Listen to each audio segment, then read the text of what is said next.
وأشهد أن لا إله إلا الله وحده لا شريك له وأشهد أن محمدا عبده ورسوله أما بعد. أعوذ بالله من الشيطان الرجيم. بسم الله الرحمن الرحيم. اقرأ باسم ربك الذي خلق خلق الإنسان من علق اقرأ وربك الأكرم الذي علم بالقلم علم الإنسان ما لم يعلم. அன்பிற்குரிய சகோதரர்களே, நாம் திருமறை குர்ஆனின் 96வது அத்தியாயமாகிய சூரா அல் அலக் என்ற அத்தியாயத்தின் விளக்க உரையை பார்த்து வருகின்றோம். கடந்த வாரத்திலே நாம் முதலாவது வசனத்துடைய விளக்கத்தை நாம் பார்த்தோம். அல்லாஹ் ரப்புல் ஆலமீன் முதலாவது வசனத்திலே கூறுகின்றான், இக்ரா பிஸ்மி ரப்பிக்கல் லதீ ஹலக். நபியை படைத்தானே, அப்படிப்பட்ட உம்முடைய இறைவனின் பெயரால் ஓதுவீராக என்று அல்லாஹ் முதலாவது வசனத்தில் குறிப்பிடுகின்றான். படைத்த உமது இறைவனின் பெயரால் ஓதுவீராக என்று சொன்னால் அல்லாஹ் ரப்புல் ஆலமீன் எல்லாவற்றையுமே அவன்தான் படைத்தான். வல்லாஹு ஹாலிகு குல்லி ஷைஇன். அல்லாஹ் தான் எல்லா படைப்புகளுக்கும் எல்லா பொருட்களுக்கும் படைப்பாளனாக இருக்கிறான். அல்லாஹ் ரப்புல் ஆலமீன் அவனுடைய படைப்பிலேயே மிகச்சிறந்த ஒரு படைப்பாகிய மனித படைப்பை பற்றி இரண்டாவது வசனத்தை அல்லாஹ் கூறுகின்றான். ஹலக்கல் இன்சான மின் அலக். அல்லாஹ் மனிதனை அலக்கிலிருந்து படைத்தான் என்று அல்லாஹ் ரப்புல் ஆலமீன் சொல்லி காட்டுகின்றான். அலக் என்ற அந்த வார்த்தைக்கு அரபு மொழியில் ஒட்டி கொண்டிருக்கக்கூடிய ஒரு பொருள், தொங்கிக் கொண்டிருக்கக்கூடிய ஒரு பொருள், அதே போன்று அட்டை பூச்சி, இரத்தக்கட்டி என்ற பல்வேறு அர்த்தங்கள் இந்த அலக் அப்படிங்கிற வார்த்தைக்கு இருக்குது. அப்போ அல்லாஹ் ரப்புல் ஆலமீன் மனிதனை அலக்கிலிருந்து படைத்ததாக அல்லாஹ் குறிப்பிடுகின்றான். இந்த அலக் என்றால் என்ன அப்படிங்கிறத பற்றி நாம் பார்ப்பதற்கு முன்பாக திருமறை குர்ஆனில் பல்வேறு வசனங்களில் மனித படைப்பை பற்றி அல்லாஹ் பல்வேறு விதங்களில் அல்லாஹ் சொல்லி காட்டுகிறான். அதை பற்றி நாம் முதல்ல தெரிந்து கொள்ள வேண்டும். அல்லாஹ் ரப்புல் ஆலமீன் சூரத்துல் ஹஜ்ஜில் 5வது வசனத்தை அல்லாஹ் கூறுகின்றான், ஃபைன்னா ஹலக்னாக்கும் மின் துராபின். மனித சமுதாயத்தை நோக்கி அல்லாஹ் பேசுகிறான். நாம் உங்களை மண்ணிலிருந்து படைத்தோம் என்று அல்லாஹ் கூறுகின்றான். இப்போ நாம் பார்த்த அந்த முதலாவது வசனம் அலக்கில் அலக்கிலிருந்து மனிதனை படைத்தோம் என்று அல்லாஹ் குறிப்பிடுகின்றான். இந்த வசனத்தை அல்லாஹ் சொல்லும்போது நாம் மண்ணிலிருந்து உங்களை படைத்தோம், மண்ணிலிருந்து படைத்ததாக அல்லாஹ் ரப்புல் ஆலமீன் கூறுகின்றான். திருமறை குர்ஆனில் பல வசனங்களில் அவ்வாறு கூறப்பட்டிருக்கிறது. அதே போன்று சூரத்துல் அன்ஆம் 6வது அத்தியாயம் 2வது வசனத்தில் அல்லாஹ் சொல்றான், ஹுவல்லதீ ஹலகக்கும் மின் தீன். அவன்தான் உங்களை களிமண்ணிலிருந்து படைத்தான் அப்படின்னு அல்லாஹ் சொல்றான். இந்த வசனத்தில் களிமண்ணிலிருந்து மனிதனை படைத்ததாக அல்லாஹ் ரப்புல் ஆலமீன் குறிப்பிடுகின்றான். இவ்வாறு களிமண்ணிலிருந்து படைத்ததாகவும் பல்வேறு வசனங்களில் நம்ம குறிப்பிட்ட வசனம் மட்டுமல்லாது இன்னும் பல வசனங்கள் என்ன செய்யப்பட்டிருக்கு, சொல்லப்பட்டிருக்கிறது. அதே போன்று சூரத்துல் மூமினூன் அப்படிங்கிற அத்தியாயத்தில் 12வது வசனத்தில் அல்லாஹ் கூறுகின்றான், வலகத் ஹலக்னல் இன்சான மின் சுலாலத்தின் மின் தீன். நாம் மனிதனை களிமண்ணின் சத்திலிருந்து படைத்தோம் அப்படின்னு அல்லாஹ் சொல்றான். மண்ணிலிருந்து படைத்தோம் என்று இறைவன் குறிப்பிடுகின்றான், களிமண்ணிலிருந்து படைத்தோம் என்று அல்லாஹ் கூறுகின்றான். களிமண்ணின் சத்து, சுலாலான்னு சொன்னோம்னா மூலக்கூறு, களிமண்ணினுடைய மூலக்கூறிலிருந்து மனிதனை படைத்தோம் என்று அல்லாஹ் ரப்புல் ஆலமீன் குறிப்பிடுகின்றான். அதே போன்று சூரத்து சாஃபாத்துங்கிற அத்தியாயத்தில் 11வது வசனத்தில் அல்லாஹ் சொல்கின்றான், இன்னா ஹலக்னாஹு மின் தீனின் லாஸிப். நாம் மனிதர்களாகி அவர்களை பிசுபிசுப்பான களிமண்ணால் படைத்தோம் என்று அல்லாஹ் செய்கின்றான், குறிப்பிடுகின்றான். சூரத்துல் ஹிஜ்ர் என்ற அத்தியாயம் 15வது அத்தியாயத்தில் 26வது வசனத்தில் அல்லாஹ் கூறுகின்றான், வலகத் ஹலக்னல் இன்சான் மின் சல்சாலின் மின் ஹமையின் மஸ்னூன். மனிதனை மாற்றப்பட்ட கருப்பு களிமண்ணால் படைத்தோம் என்று அல்லாஹ் ரப்புல் ஆலமீன் சொல்லி காட்டுகின்றான். அதே போன்று சூரத்து ரஹ்மான் 55வது அத்தியாயம் 14வது வசனத்தில் அல்லாஹ் சொல்லும்போது, ஹலக்கல் இன்சான மின் சல்சாலின் கல் ஃபஹார். மனிதனை சுட்ட மண்பாண்டத்தை போன்று, மண்ணால் செய்யக்கூடிய பாத்திரம், சுட்ட மண்பாண்டத்தை போன்று ஓசை தரும் களிமண்ணால் படைத்தோம் அப்படின்னு எல்லாம் சொல்லி காட்டுறான். சல்சான்னா நம்ம மண்பானை தட்டினா சத்தம் ஒரு பாருங்க டைங்கன்னு, அந்த மாதிரி ஓசை தரக்கூடிய களிமண்ணால் படைத்தோம் என்று அல்லாஹ் ரப்பல் ஆலமீன் குறிப்பிடுகின்றார். அதே போன்று சூரத்து தாரிக் அதில் அல்லாஹ் சொல்லுகிறான், ஃபல் யன்துரில் இன்சானு மிம்ம ஹுலிக், மனிதன் எதிலிருந்து படைக்கப்பட்டான் என்பதை பார்க்க வேண்டாமா, ஹுலிக மிம்மாயின் தாஃபிக், குதித்து வெளியேறும் நீரிலிருந்து மனிதன் செய்யப்பட்டான், படைக்கப்பட்டான் என்று அல்லாஹ் ரப்பல் ஆலமீன் குறிப்பிடுகின்றான். சூரத்துல் இன்சான், சூரத்து தஹர் அப்படிங்கிற அத்தியாயத்தில் 2வது வசனத்தில் அல்லாஹ் சொல்லுகிறான், இன்னா ஹலக்னல் இன்சான மின் நுத்துஃபத்தின் அம்ஷாஜ், மனிதனை நாம் கலப்பு விந்து துளியிலிருந்து படைத்தோம் என்று அல்லாஹ் ரப்பல் ஆலமீன் குறிப்பிடுகின்றான். சூரத்து சஜிதாவில் 8வது வசனத்தில் அல்லாஹ் சொல்கின்றான், வபதா ஹல்கல் இன்சானி மின் தீன், மனிதனுடைய படைப்பை நாம் களிமண்ணிலிருந்து துவைக்கணும், சும்ம ஜஅல நஸ்லஹு, பிறகு அவனுடைய சந்ததியை மின் சுலாலத்தின் மிம்மாயின் மஹீன், அற்பமான நீரினுடைய மூலக்கூறிலிருந்து என்ன செய்தோம், நாம் உருவாக்கினோம் என்று அல்லாஹ் ரப்பல் ஆலமீன் சொல்லி காட்டுறான். இந்த வசனங்களுக்கு மத்தியில் முரண்பாடு இருக்கான்னு கேட்டால் எந்த விதமான முரண்பாடும் கிடையாது. அல்லாஹ் ரப்பல் ஆலமீன் குர்ஆனில் சொல்லி காட்டிங்கன்னா, லவ் கான மின் இன்தி கைரில்லாஹி லவஜது ஃபீஹி இக்திலாஃபன் கஸீரா, இந்த குர்ஆன் அல்லாதவங்கள்ட்ட வந்திருந்தால் இதில் ஏராளமான முரண்பாடுகளை என்ன செய்திருப்பார்கள், கண்டிருப்பார்கள். அப்போ நாம் இப்போ படித்து காட்டிய வசனங்களை தானே யோசித்து பாருங்க. அல்லாஹ் ரப்பல் ஆலமீன் மண்ணிலிருந்து படைத்ததாக கூறுகின்றான், களிமண்ணிலிருந்து படைத்ததாக கூறுகின்றான், களிமண்ணினுடைய சத்திலிருந்து மூலக்கூறிலிருந்து படைத்ததாக அல்லாஹ் சொல்லி காட்டுகின்றான், பிசுபிசுப்பான களிமண்ணிலிருந்து படைத்தோம் என்று அல்லாஹ் கூறுகின்றான். அதே போன்று மாற்றப்பட்ட கருப்பு களிமண்ணிலிருந்து படைத்தோம் என்று அல்லாஹ் ரப்பல் ஆலமீன் சொல்லி காட்டுகின்றான். அதே போன்று தட்டினால் ஓசை தரக்கூடிய களிமண்ணிலிருந்து படைத்தோம் என்று குர்ஆன் என்ன செய்கிறது, குறிப்பிடுகிறது. இந்த குதித்து வெளியேறக்கூடிய நீரிலிருந்து படைத்தோம், அதே போன்று அற்பமான நீரிலிருந்து படைத்தோம், இந்திரியத்தினுடைய மூலக்கூறிலிருந்து படைத்தோம் என்றெல்லாம் பல்வேறு வாசகங்கள் நுத்துஃபத்தின் அம்ஷாத், கலப்பு விந்து துளியிலிருந்து படைத்தோம் என்றெல்லாம் அல்லாஹ் குறிப்பிடுகின்றார். இதுக்கு மத்தியில் எந்த விதமான முரண்பாடுகளும் செய்யாது, கிடையாது. அல்லாஹ் ரப்பல் ஆலமீன் மனிதர்களை மண்ணிலிருந்து படைத்தோம் என்று அல்லாஹ் சொல்கிறான்னு சொன்னால், மனிதனுடைய நம்முடைய தந்தை ஆதம் அலைஹிஸ்ஸலாம் அவங்கள அல்லாஹ் மண்ணிலிருந்து படைத்தான். மண்ணுனா எந்த மண், அது அல்லாஹ் குறிப்பாக குறிப்பிடுகிறான். மண் என்று சொன்னால் களிமண், களிமண்ணில் இருந்து அல்லாஹ் படைத்தான். களிமண்ணா என்ன, களிமண்ணில் தண்ணியை மண்ணில் தண்ணி களிமண்ணை எடுத்து, களிமண் சொன்னோம்னா ஈர பிசு பிசுப்பான மண், களிமண்ணிலிருந்து அல்லாஹ் என்ன செய்தான், மனிதனை படைத்தான். அப்போ களிமண் என்பதுடைய விளக்கம் சொன்னோம்னா தீனுல் லாசிம், பிசு பிசுப்பான களிமண். ஆதம் அலைஹிஸ்ஸலாம் அவங்கள அல்லாஹ் மண்ணை எடுக்கும் பொழுது அந்த மண் அது மண்ணு தான். மண்ணில் எந்த வகை, களிமண். களிமண் என்றால் என்ன, களிமண் என்று சொன்னால் ஈரம் கலந்த களிமண். அந்த களிமண்ணினுடைய மூலச்சத்திலிருந்து அல்லாஹ் ரப்பல் ஆலமீன் மண்ணை எடுத்து அதனுடைய மூலச்சத்திலிருந்து யாரை படைத்தான், ஆதம் அலைஹிஸ்ஸலாம் அவங்களே படைத்தான். அப்போ களிமண்ணை எடுத்து அதே அல்லாஹ் ரப்பல் ஆலமீன் அதனுடைய சத்திலிருந்து ஆதம் அலைஹிஸ்ஸலாம் அவங்களே படைத்தான். ஹதீஸில் நம்ம சொல்லப்பட்டிருக்கு, அல்லாஹ் ரப்பல் ஆலமீன் ஆதம் அலைஹிஸ்ஸலாம் அவங்கள படைத்து கொஞ்ச காலம் அப்படியே என்ன செஞ்சுட்டான், போட்டுட்டான். அப்போ அல்லாஹ் ரப்பல் ஆலமீன் ஈரமான களிமண்ணுடைய சத்திலிருந்து ஆதம் அலைஹிஸ்ஸலாம் அவங்கள படைத்து கொஞ்ச காலம் போட்டிருக்கும் பொழுது அந்த களிமண் என்ன செஞ்சிடும், காஞ்சும். அப்போ அதுவும் மனிதனுடைய மூலம் தான். அப்போ அல்லாஹ் ரப்பல் ஆலமீன் காய்ந்த மாற்றப்பட்ட கருப்பு களிமண்ணிலிருந்து மனிதனை செய்தோம், படைத்தோம். களிமண் காஞ்சிட்டுன்னு வச்சுக்கிடுங்க, பானையை களிமண்ணில் செய்கிறாங்க, செஞ்சது காஞ்சிட்டு வச்சது பானை எடுத்து தட்டினா என்ன செய்யும், வெங்கன்னு என்ன செய்யும், சத்தம் வரும். அப்போ அல்லாஹ் அடுத்த ஸ்டேஜ் அல்லாஹ் என்ன சொல்லி காட்டுறான், அது கொஞ்ச காலம் அல்லாஹ் போட்ட உடனே அது கருப்பு களிமண்ணாக மாறி விடுகிறது. அதுக்கு பிறகு தட்டினா சத்தம் வரக்கூடிய களிமண்ணாக என்ன செய்து விடுகிறது, அது மாறி விடுகிறது. அதுக்கு பிறகு அல்லாஹ் ரப்பல் ஆலமீன் தன்னுடைய ஆதம் அலைஹிஸ்ஸலாம் அவங்களை சீராக்கி தன்னுடைய ரூஹை ஊதி அவரை மனிதர்களாக அல்லாஹ் என்ன செய்தான், மனிதனாக முழுமை பெற்ற மனிதராக அல்லாஹ் படைத்தான்.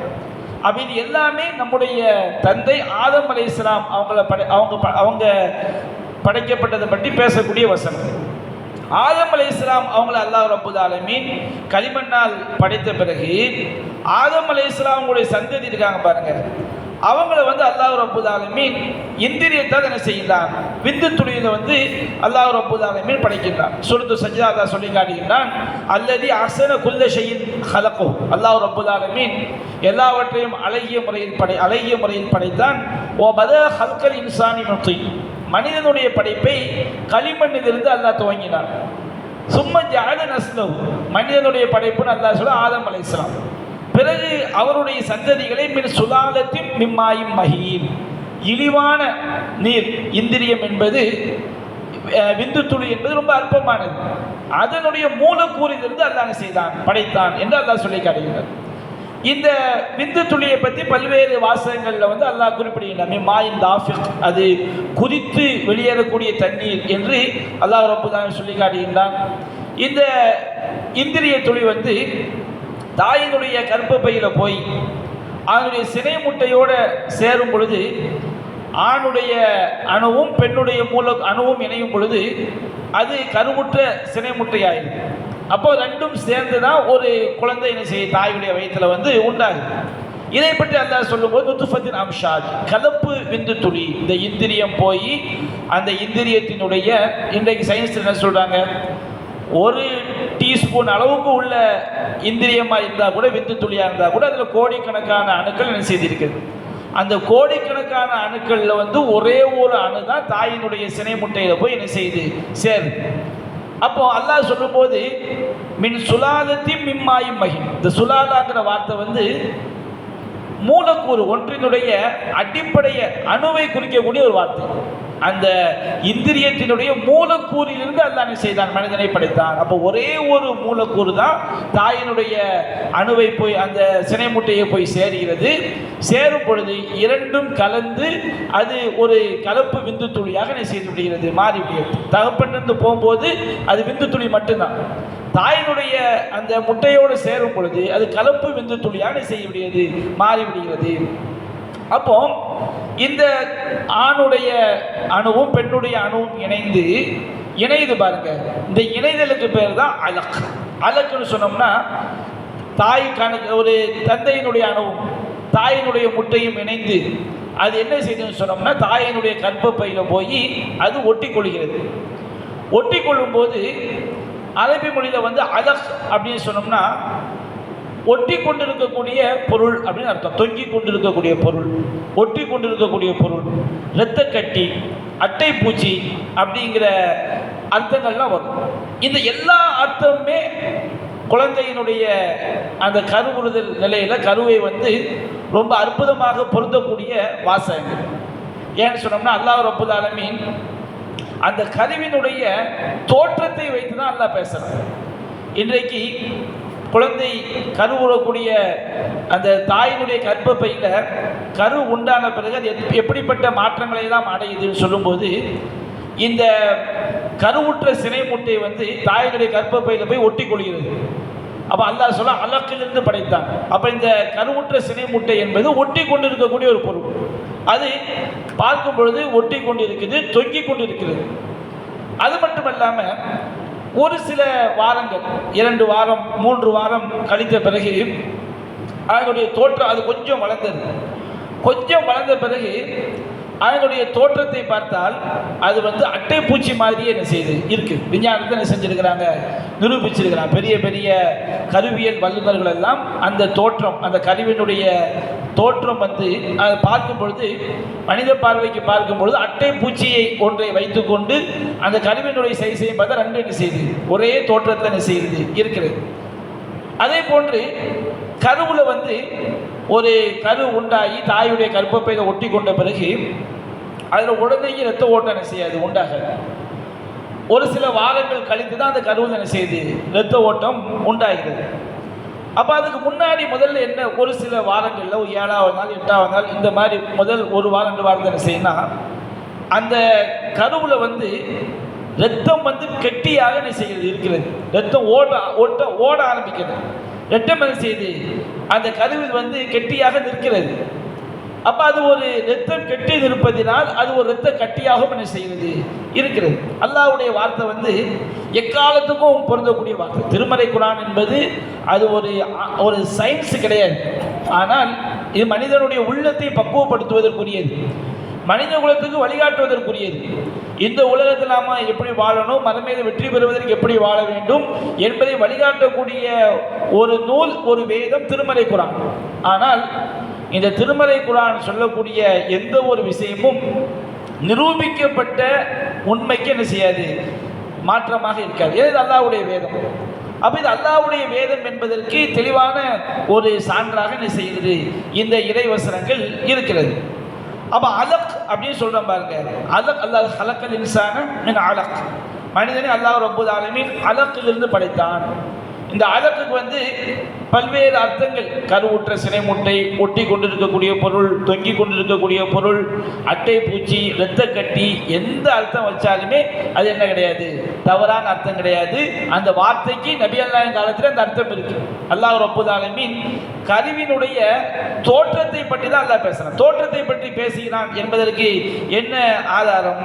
அல்லாஹ் ரப்பல் ஆலமீன் குர்ஆன்ல வந்து பல்வேறு வசனங்கள்ல அல்லாஹ் கூறுகிறான். சூரத்துல் ஹஜ்ஜில் 5வது வசனத்தில் அல்லாஹ் சொல்கிறான், யா அய்யுஹன் நாஸ் இன் குன்னு ஃபீ ரைபி மினல் பஅத், மனிதர்களே மீண்டும் உயிர்ப்பித்து எழுப்பப்படுவது உங்களுக்கு சந்தேகம் இருந்தால், ஃபைனா ஹலக்னாக்கும் மின் துராபின், நாம் உங்களை மண்ணிலிருந்து படைத்தோம். மன்னா ஆதம் அலைஹிஸ்ஸலாம், நம்முடைய தந்தை ஆதம் அலைஹிஸ்ஸலாம் அவங்க மண்ணால் படைக்கப்பட்டார்கள்.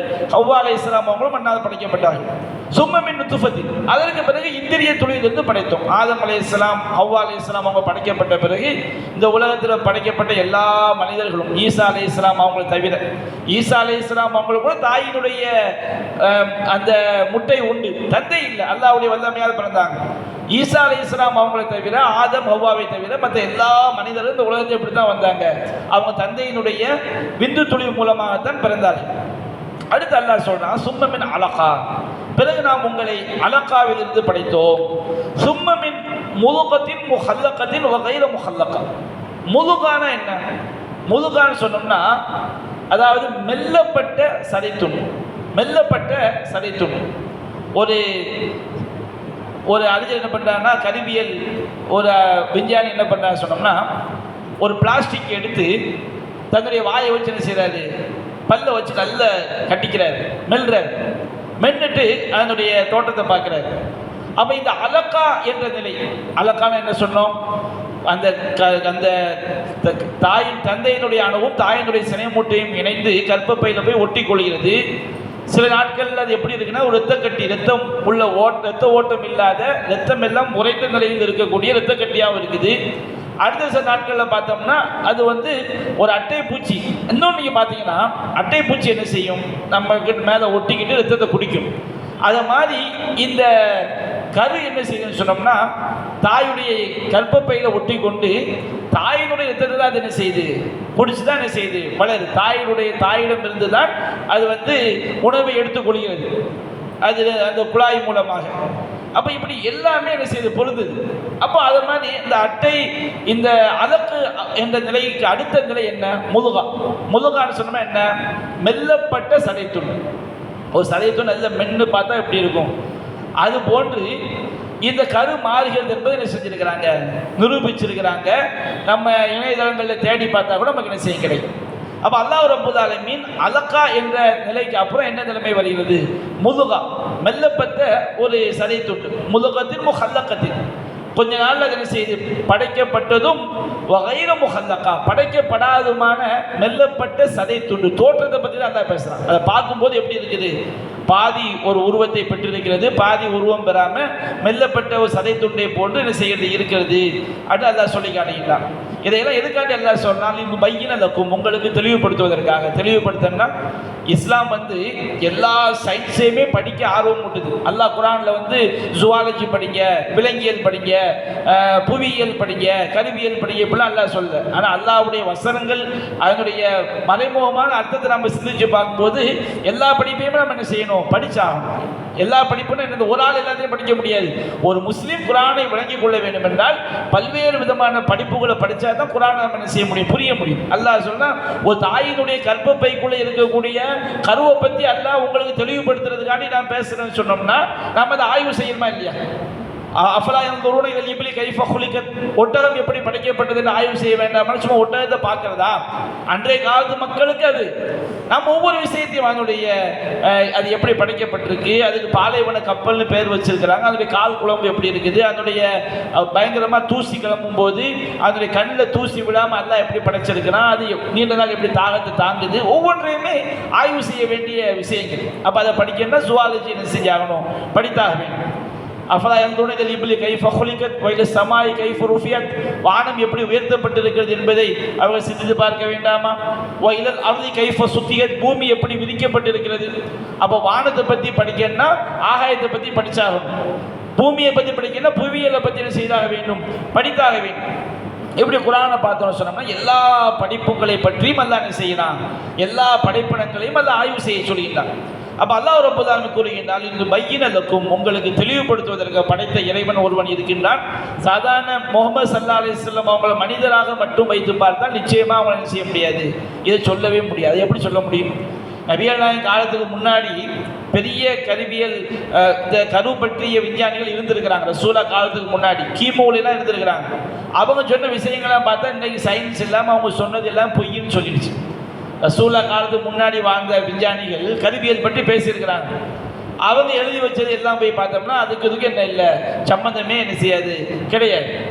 நபிகள் நாயகம் காலத்துக்கு பின்னாடி வந்தவங்களும் பேசியிருக்கிறாங்க, அதுவும் பொய். அதுவும் இன்றைய நவீன சயின்ஸோடு ஒப்பிட்டு பார்க்கும்போது அவங்க காலத்துக்கு பேசியிருக்கிறாங்க, நிறைய விஷயம் அது கரெக்டாக இல்லை, அந்த அளவுக்கு விஞ்ஞானம் முன்னேறி போயிடுச்சு. ஆனால் குரான் நபிகள் நாயகம் சொன்னது எப்படி ஏன் பொய்யாக்க முடியலை?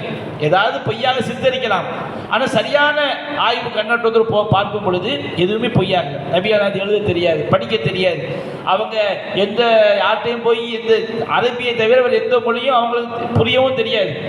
அப்படிப்பட்ட இறை தூதர் எப்படி சொல்ல முடிஞ்சது? அப்போ இது அல்லாஹ்வுடைய வேதம், இது படைத்த ரப்புல் ஆலமீனுடைய வேதம் என்பதற்கு ஆயிரக்கணக்கான சான்றுகளில் இது ஒரு சான்று.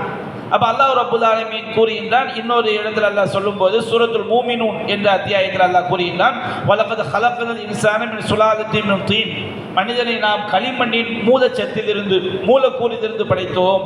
சும்ம ஜஅல்நாஹு நுத்ஃபத்தன் ஃபீ கராரின் மக்கீன், பிறகு அவனை ஒரு பாதுகாப்பான இடத்தில் இந்திரிய துளியாக நாம் ஆக்கினோம். சும்மா ஹலக்னல் நுத்ஃபத்த அலகா, பிறகு அந்த இந்திரிய துளியை அலகாவாக ஆக்கினோம். இந்திரிய துளி ஒரு ஆணிடமிருந்து தாயினுடைய கர்ப்பப்பைக்கு போனவன அது அலகாவாக மாறுது. அது என்ன செய்து தாயினுடைய கர்ப்பப்பையில் ஒட்டி கொள்கிறது. சும்மா ஹலக்னல் அலகத்தை முதுகத்தன், பிறகு அந்த அலகாவை நாம் என்ன செய்தோம், முதுகாவாக ஆக்கினோம். முதுகான என்ன, மெல்லப்பட்ட சதை துண்டை போன்ற ஒரு தோற்றம். அந்த தோற்றம் கருவில் என்ன செய்து வருகிறது. முதுகத்தை இதாமன், அந்த முதுகாவை எலும்புகளாக நாம் என்ன செய்தோம், படைத்தோம். அந்த எலும்புக்கு நாம் தசையை என்ன செய்தோம், போர்த்தினோம். சும்மா அன்ஷனாவு ஹல்கனாக, பிறகு நாம் அதை வேறொரு படைப்பாக மாற்றினோம். ஃபதபாரக்கல்லாஹு அஹ்ஸனுல் ஹாலிகீன், அழகிய படைப்பாளனாகிய அல்லாஹ் பாக்கியம் நிறைந்தவன் என்று அல்லாஹ் ரப்பல் ஆலமீன் செய்கின்றான், சொல்லி காட்டுகிறான். இதில் இன்னொரு விஷயம் என்ன செய்து இருக்குது.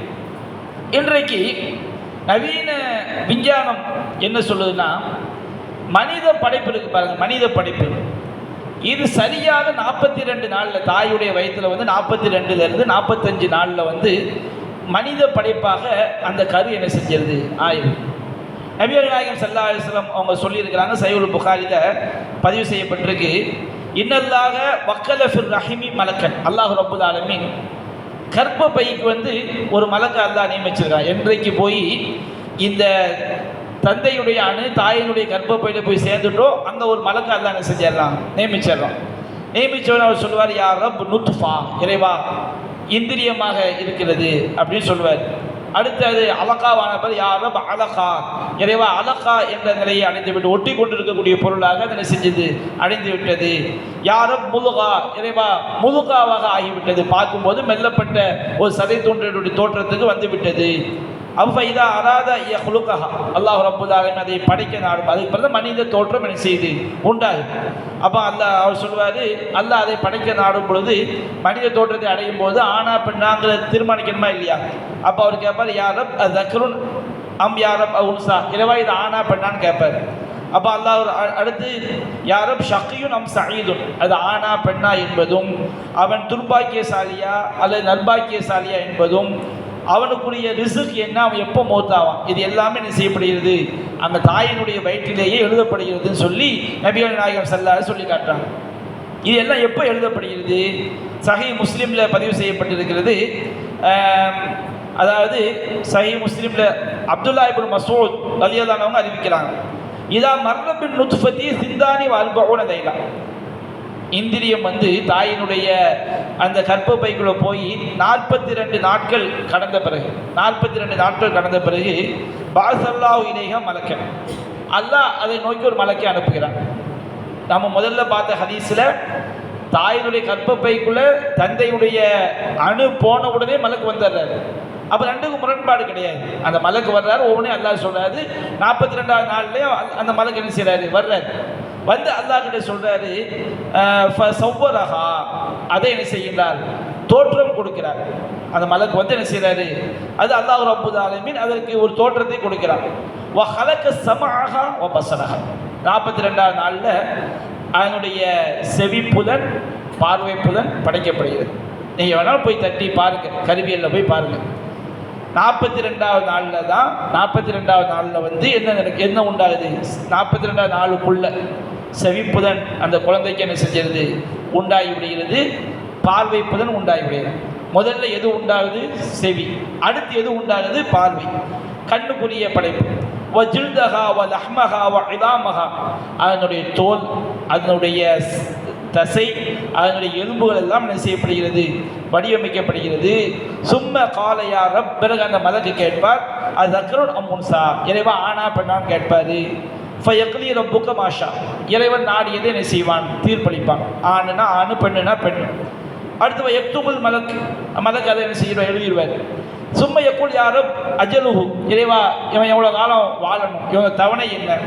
ஃபயக்கூது ரப்புக்க மாஷா, அல்லாஹ் என்ன செய்வான், நாடியதை சொல்லுவான். அவன் என்ன நாடி இருந்தாலும் அதை சொல்லுவான். அப்போ எக்துபுல் மலக், மலக்கு அதை என்ன செய்வார், எழுதி கொள்வார். சும்மையா ரப் ரிசுக்கு, இறைவா இவன் ரிசுக்கு என்ன, இவன் எத்தனை கோடி சம்பாதிக்கணும், எத்தனை வீடு வாங்கணும், எவ்வளோ வாகனம் வாங்கணும், எவ்வளோ ட்ரெஸ்ஸு பண்ணணும், எவ்வளோ சாப்பிடணும், இவனுக்கு ரிசுக்கு என்ன அப்படின்னு மலக்கு கேட்பார். இப்போ எக்லி ரப்புக்க மாஷா, அல்லாஹ் அவன் எவ்வளோ நாடி இருக்கிறானோ அதை சொல்வான். இப்போ எக்துபுல் மலக், மலக்கு என்ன செய்வார், எழுதி கொள்வார். சும்ம யஹ்ருஜுல் மலக்கு ஃபி ஸஹீஃபதி ஃபி யதிஹி, பிறகு மலக்கு என்ன செய்வார், அந்த ஏட்டை தன்னுடைய கையில் வைத்துக்கொண்டு அவர் வெளியேறி விடுவார். ஃபலா யஸீது அலா மா உமிர வலா யன்குஸ், எது கட்டளையிடப்பட்டதோ அதை விட கூடவும் செய்யாது, குறையவும் செய்யாது அப்படின்னு நபிகள் நாயகம் ஸல்லல்லாஹு அலைஹி வஸல்லம் சொல்லக்கூடிய செய்தியை பார்க்குறோம். இதே போன்று முஸ்லீமில் இன்னொரு அறிவிப்பில் ஹுதைஃபா ரலியல்லாஹு அன்ஹு அறிவிக்கிறாங்க, அந்த மலக்கு எதுகுல் மலக்கு அதன் நுத்ஃபதி பஅதமா தஸ்தகிரு ஃபி ரஹ்மி பி 40 அவு 45, அந்த நுத்ஃபா இந்திரியம் தாயினுடைய கர்ப்பப்பைக்குள்ள போய் 42 அல்லது 45 நாட்கள் ஆன பிறகு இந்த மாதிரி கேள்விகள்லாம் கேட்கப்பட்டு அது பதிவு செய்யப்படுவதாக சொல்லப்பட்டிருக்கிறது. அப்போ இதையெல்லாம் வைத்து நாம் பார்க்கும் பொழுது ஒரு முழு மனித தோற்றம் என்பது இந்த இந்திரியம் என்ற நிலையிலிருந்து அலகா என்ற நிலை, ஒட்டி கொண்டிருக்கக்கூடிய நிலை, அல்லது அட்டைப்பூச்சி, அல்லது இரத்தக்கட்டி, அல்லது கருவுற்ற சினை முட்டை, இந்த அலக்காங்கிற தோற்றம் அதுக்கப்புறம் எப்படி மாறுது, முதுகாவாக மாறுது, மெல்லப்பட்ட ஒரு சதை துண்டை போன்ற தோற்றத்துக்கு என்ன செய்து மாறுகிறது. அதற்கு பிறகு ஏறத்தாழ 6 வாரம் அல்லது 7 வாரம், 6 வாரம் 42, 7வது வாரம் 42லிருந்து 45, 46 நாளுக்குள்ள மனித படைப்பு என்ன செய்கிறது, அந்த கரு எவ்வளோதான் இருக்கும், ஒரு 2 சென்டிமீட்ரு அல்லது 1 இன்ச்சு அவ்வளோதான் வளர்ந்துருக்கும். அந்த 1 இன்ச்சிலே என்ன வந்துடுதுன்னா 42 நாட்கள்லேயே மனித தோற்றம் அதுக்கு என்ன செய்து விடுகிறது, வந்து விடுகிறது. சில ஆலிம்கள் என்ன சொல்கிறாங்கன்னா, இப்போ 42 நாள் சொல்கிறோம் பாருங்க, நபியுடைய ஹதீஸா முஸ்லிம்ல என்ன செய்யப்பட்டிருக்கு, 42லேருந்து 45க்குள்ளே பதிவு செய்யப்பட்டிருக்கு. ஆனால் பெரும்பான்மை ஆலிம்கள் என்ன சொல்கிறாங்கன்னா 120வது நாளில் தான் என்ன செய்யப்படுது, ரூஹ் ஊதப்படுது அப்படிங்கிற கருத்தை என்ன செய்கிறாங்க சொல்கிறாங்க. 120 நாள் எத்தனை மாதம், 4 மாதம், 4 மாதம் தான் ரூஹ் ஊதப்படுது அப்படின்னு சொல்கிறாங்க. இந்த கருத்து இந்த முஸ்லீம் நம்ம சொன்ன ஹதீஸுக்கும் மாற்றோம், சயின்ஸுக்கும் மாற்றோம். அப்போ நம்ம சயின்ஸுக்கு மாற்றமாக இருந்தால் அது வந்து பொய்யாயிருமான்னு கவலைப்படுறது. அப்படி அல்லாஹ்வுடைய தூதர் சொல்றது அப்படி மாற்றமாக இருக்காது, சயின்ஸுக்கு மாற்றம். அப்போ யார்கிட்ட பிழை இருக்குது? அந்த ஹதீஸை விளங்குவதில் ஏற்பட்ட பிழை. அந்த செய்தி எப்படி வருதுன்னு பாருங்க. சஹீஹுல் புகாரில் 3208வது செய்தியாக பதிவு செய்யப்பட்டது. 4 மாதம்னு அந்த ஹதீஸை சொல்லப்படவே இல்லை. அதில் என்ன சொல்லப்படுது? அப்துல்லா இப்னு மஸ்ஊத் அவங்க அறிவிக்கிறாங்க. அப்துல்லா இப்னு மஸ்ஊத் அறிவிக்கக்கூடிய முஸ்லீமுடைய அறிவிப்பில் தான் 42 நாட்கள் வந்திருக்கு. அதே அப்துல்லா இப்னு மஸ்ஊத் ரலியல்லாஹு அவங்க அறிவிக்கக்கூடிய செய்தி தான். அவங்க என்ன சொல்றாங்க? ஹதஸனா ரசூலுல்லாஹி ஸல்லல்லாஹு அலைஹி வஸல்லம் வஹுவ ஸாதிக் வல் மஸ்தூக், உண்மையாளரும் உண்மைப்படுத்தப்பட்டவருமான நபிகள் நாயகம் ஸல்லல்லாஹு அலைஹி வஸல்லம் அவர்கள் எங்களுக்கு சொன்னார், இன்ன அஹதகும் யுஜ்மஉ ஹல்குஹு ஃபி பத்னி உம்மிஹி 40 யௌமன், உங்களில் ஒருவருடைய படைப்பு அவருடைய தாய் வயிற்றிலே 40 நாட்கள் ஒருங்கிணைக்கப்படுகிறது. 40 நாட்கள் ஒருங்கிணைக்கப்படுகிறதுன்னு சொன்னோம்னா முஸ்லிமுடைய ஹதீஸ் நமக்கு விளங்கிடுச்சு. அது நுத்ஃபாவில் இருந்து அலக்காவாக மாறுது, அலக்காவில் இருந்து முதுகாவாக மாறுது, 42 டு 45க்குள்ள ஒரு மனித தோற்றம் வந்துடுது. அதுக்கு பிறகு எல்லாமே விருத்தி அடைகிறது. காது வந்துடும், கண்ணு வந்துடும், எலும்பு வந்துடும், சதை வந்துடும், எல்லாமே வளர்றதுக்கு 10 மாதம். தேவையான எல்லா அடிப்படை ஏன்னா உறுப்பு ஆணா பெண்ணா, முதுகெலும்பு, மூளை எல்லாமே அதனுடைய அடிப்படையான மனிதனுக்கு தேவையான கை, கால், கண்ணு, நாக்கு, மூக்கு எல்லாமே வந்துடும். அதனுடைய அடிப்படை எல்லாமே 40 நாளில் வந்துடுது. மனித தோற்றம் வந்துடுது. அதுக்கு பிறகு எல்லாமே விருத்தி அடைகிறது. வளர்றதுக்கு 8 மாதம் 9 மாதம் என்ன செய்யுது, 10 மாதம் தாயுடைய வயிற்றில் அந்த குழந்தை வளர்ந்து அது முழுமை பெறுகிறது. இப்போ நபிகள் நாயகம் சொல்றாங்க, 40 நாட்கள் உங்களில் ஒருவருடைய படைப்பு தாயுடைய வயிற்றில் ஒருங்கிணைக்கப்படுகிறது அப்படின்னு சொல்றாங்க. அதுக்கடுத்து சொல்றாங்க, சும்ம யகூனு அலகதம் மிஸ்லதாலிக்க, அது போன்று அலக்காவாக மாறுகிறதுங்கிறாங்க. இந்த அது போன்று அலக்காவாக மாறுகிறதுங்கிறது என்ன எடுத்துக்கிறாங்கன்னா, அந்த அலக்காவா மாறுறதுக்கு இன்னொரு 40 நாள். ரசூல்லா 80 நாளில் மாறுதுன்னு சொல்லலை, அது போன்று அலக்காவாக மாறுகிறதுன்னு சொன்னோம்னா அலா தாலிக்க. அந்த அலா தாலிக்க என்பது என்ன அர்த்தம்னு சொன்னோம்னா 2 அர்த்தம் கொடுக்கலாம். ஒரு அர்த்தம் என்ன, இன்னொரு 40 அப்படின்னு எடுத்துக்கலாம். இன்னொரு அர்த்தம் என்ன, அதிலேயே அப்படிங்கிற அர்த்தம் என்ன செய்யலாம், கொடுக்கலாம். அல்லாஹ் அது என்ன செய்யுது, முதல் 40 நாளில் ஒருங்கிணைக்கப்படும் சொல்லிட்டு அந்த 40 நாளில் தான் அது என்ன செய்யுது, அலக்காவாக மாறுகிறது, இப்படி அர்த்தம் செய்யலாம். இன்னொரு தனி 40ல் அலக்காவாக மாறி அப்படி அர்த்தம் செய்யலாம். ஆனால் மற்ற ஹதீஸ்களோடு ஒப்பிட்டு பார்க்கும்போது எந்த அர்த்தம் தான் சரியானது, அந்த 40லேயே அதை என்ன செய்கிறது, அலக்காவாக மாறுகிறது. சும்மா யகூனு முதுகத்தம் மிஸ்லதானி, பிறகு அது போன்று முதுகாவாக மாறுகிறதுனா அடுத்த 40 கிடையாது, முதல் 40லேயே என்ன செய்கிறது, முதுகாவாக அது மாறுகிறது. சும்ம யபஅசுல்லாஹு மலக்கன், பிறகு அல்லாஹ் ஒரு மலக்கை அனுப்பி அந்த நம்ம முன்னாடி சொன்ன அந்த விஷயங்கள்லாம் பதிவு செய்யப்படுது அப்படிங்கிற விஷயத்தை பார்க்கணும். அப்போ இதில் ஒரு சின்ன ஒரு விஷயம் என்ன சொன்னோம்னா, கருக்கலைப்பு விஷயம் வரும். அறிஞர்கள் என்ன சொல்கிறாங்க, 120 நாளில் தான் அது மனித தோற்றத்தை அடையுது. 120 நாளுக்கு முன்னாடி கலைச்சோம்னா அது மனிதனை போன்ற குற்றம் வராது, அது மனிதனாக என்ன செய்யல மாறுது அப்படிங்கிற கருத்தை சொல்கிறாங்க. ஆனால் நபிகள் நாயகம் சொன்ன ஹதீஸ்களை வச்சு சரியான விளக்கத்தை பார்க்கும்போது 120 நாளில் அது மனித தோற்றத்தை அடையுது. 120ஆம் நாளில் ரூஹ் ஊதப்படுது. எப்போ தான் அது ஊதப்படுது, 40ஆம் நாளில், அது 40 டு 45 தான் என்ன செய்யப்படுது, அது ரூஹ் ஊதப்படுகிறது, மனித தோற்றத்தை அடைந்து விடுகிறது. அது நபிகள் நாயகம் ஸல்லல்லாஹு அலைஹி வஸல்லம் அவங்க தெளிவான ஹதீஸ்களை சொல்லிட்டாங்க. அறிவியல் பூர்வமாக நிரூபிக்கப்பட்ட ஒரு உண்மையான செய்தி இருக்குது. அல்லாஹ் இது நபிகள் நாயகம் ஸல்லல்லாஹு அலைஹி வஸல்லம் உண்மை அல்லாஹ்வுடைய தூதர் என்பதற்குரிய ஆதாரம். அப்போ ஒருவர் 40 நாள் கருவை கலைக்கவே கூடாது. கலைச்சா அது பாவம் தான். 40 நாளைக்கு முன்னாடி கலைச்சாலும் பாவம் தான், 40 நாளைக்கு பின்னாடி கலைச்சாலும் பாவம் தான். ஆனால் 40 நாளைக்கு பின்னாடி கலைச்சோன்னு சொன்னோம்னா அது ஒரு கொலை குற்றமாக மாறும். கொலை குற்றம்னா உயிரோடு இருக்கக்கூடிய மனுஷனை கொண்டா என்ன குற்றம் அந்த அளவுக்கு கிடையாது. நபிகள் நாயகம் ஸல்லல்லாஹு அலைஹி வஸல்லம் அவங்க காலத்தில் ஒருவன் சிலர் கல்லை ஊட்டி எறிஞ்சு ஒரு கர்ப்பிணி பெண் வயிற்றில் கல்லை ஊட்டி சிசு வெளியாயிருக்கு. அப்போ அது கொலை பண்ண மாதிரி தான். ரசூல் அதுக்கு அபராதம் விதிச்சாங்க. ஒரு உயிரோடு பெற்ற மனுஷனை கொன்னா எப்படி ஒரு குற்றமோ அது போன்று என்ன செய்யல, பழிவாங்கப்படலை, அதுக்கு ஒரு அபராதம் விதிச்சாங்க. அதே நேரத்தில் அது கொலை குற்றம் தான். ஆனால் எந்த அளவுக்குள்ள கொலை குற்றம் கிடையாது. ஒரு பிறந்த குழந்தையை கொன்னா, உயிரோடு இருக்கக்கூடிய மனுஷனை கொன்னா எவ்வளவு பெரிய கொலை குற்றமோ, ஒரு அரசாங்கம் எப்படி தண்டனை அளிக்குமோ அவனுக்கு இஸ்லாம் மரண தண்டனை கொடுக்குமோ அந்த மாதிரி ஒரு பெரிய கொலை குற்றம் கிடையாது. ஆனால் கொலை குற்றம். அப்போ ஒரு நிர்பந்தத்தில் உண்மையே தகுதியான ஒரு காரணம் ஒவ்வொரு மனிதனுக்கு என்ன சொல்லிருக்கு சொல்ல முடியாது. அவன் கருவை கலைத்தான் என்று சொன்னால் அது அவனுடைய சூழலை பொறுத்து. அவன் நிர்பந்தத்தில் செஞ்சானா அதான் மன்னிக்கலாம். அவன் வறுமைக்கு பயந்தோ அல்லது இந்த பிள்ளை எப்படி வளர்க்கலன்னு நினைச்சோ மார்க்க அனுமதிக்காத காரணத்தில் சொன்னோம்னா அதுக்கு அல்லாஹ் என்ன இருக்குது, தண்டனை இருக்குது. வைதல் மவ்வூதத்து சுயிலத்து, ஒரு உயிரோடு புதைக்கப்பட்ட பெண் குழந்தை விசாரிக்கப்படும் சொல்கிற மாதிரி இந்த மாதிரி கருவை ஒரு தேவையில்லாமல் கலைக்கும் போது என்ன செஞ்சிடும், ஒரு கணவன் மனைவியாக வாழக்கூடியவங்க வந்து என்ன செஞ்சுக்கலாம், அவங்க முன் பாதுகாப்பு செஞ்சுக்கலாம். ஆனால் அல்லாஹ் கொடுத்துட்டான்னு வச்சுக்கிடுங்க, பிள்ளை எப்படி இன்னைக்கு வந்து அல்லாமல் நம்பிக்கை இல்லாத ஒரு பேச்சு, பிள்ளை எப்படி வளர்க்குறது, இந்த மக்களுக்கு என்ன கஷ்டப்படும். நிறைய மார்க்கம் தெரிஞ்ச மக்களே என்ன இந்த மாதிரி உண்டாயிட்டு வந்துட்டு என்ன இப்படி வளர்க்குறது வைக்கிறது சொல்லி புலம்பி தள்ளி எப்படியாவது என்ன செஞ்சிடறாங்க, கழுவை வந்து கலைச்சி விட்டுறாங்க. இது வந்து ஈமானுடைய பண்பே கிடையாது. அல்லாஹ் ரப்பல் ஆலமீன் ஒவ்வொரு குழந்தையும் வளர்க்குறதுக்கு அல்லாஹ் தீர்மானிச்சிட்டான்.